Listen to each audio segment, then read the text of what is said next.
Voilà, je suis obligée de m'arrêter, je peux pas aller plus loin.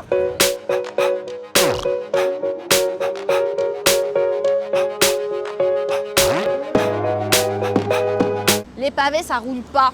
Le trottoir, il est grand, mais il y a toujours des obstacles qui peuvent s'installer. Je peux pas passer.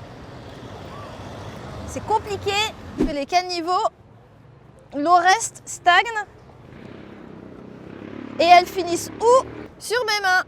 Les bus, ils sont très souvent pleins à craquer et quand un bus est plein à craquer, il est compliqué d'y monter et encore plus d'en sortir. Si la rampe est mal positionnée, en fait, elle peut même mettre en panne le bus.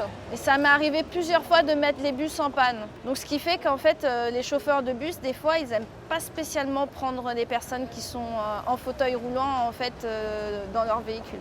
Là, j'ai des orthèses pour mes mains parce que j'ai des tendinites au poignet à force de rouler. Sinon, je pourrais pas me déplacer. Quand il y a des travaux, je suis obligée de changer de rue. Donc, je roule encore un peu plus. Ma position, elle n'est pas tout à fait confortable et normale. Non seulement je risque de tomber dans la rue, mais en plus, je roule pas. Des fois, pour trouver des passages piétons, on peut rouler beaucoup. Il faudrait en fait avoir plus de passages piétons pour pouvoir traverser.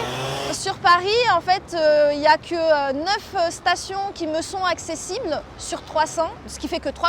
Alors que si on prend des villes en fait, comme Barcelone ou Tokyo, on a atteint 80% des stations qui sont accessibles. Ça fait une grosse différence. Pour travailler, en fait, l'employeur ne prend pas en compte le fait qu'il me faut beaucoup plus de temps que pour les autres pour pouvoir me déplacer. Donc c'est moi qui suis obligée de me lever beaucoup plus tôt. J'ai arrêté de travailler, faut le dire. À un moment, on m'a dit oui, mais vous êtes tout le temps en fait absente. La ville, elle est surtout faite pour les gens qui sont en bonne santé. Parce que quand on est en fauteuil roulant, les trottoirs sont trop hauts. Je trouve ça inadmissible qu'on n'ait pas la possibilité de se déplacer de façon totalement autonome dans une ville comme Paris. C'est un parcours du combattant. On devrait mettre les élus en fait dans les fauteuils et qu'ils y passent toute une journée et qu'on prendrait.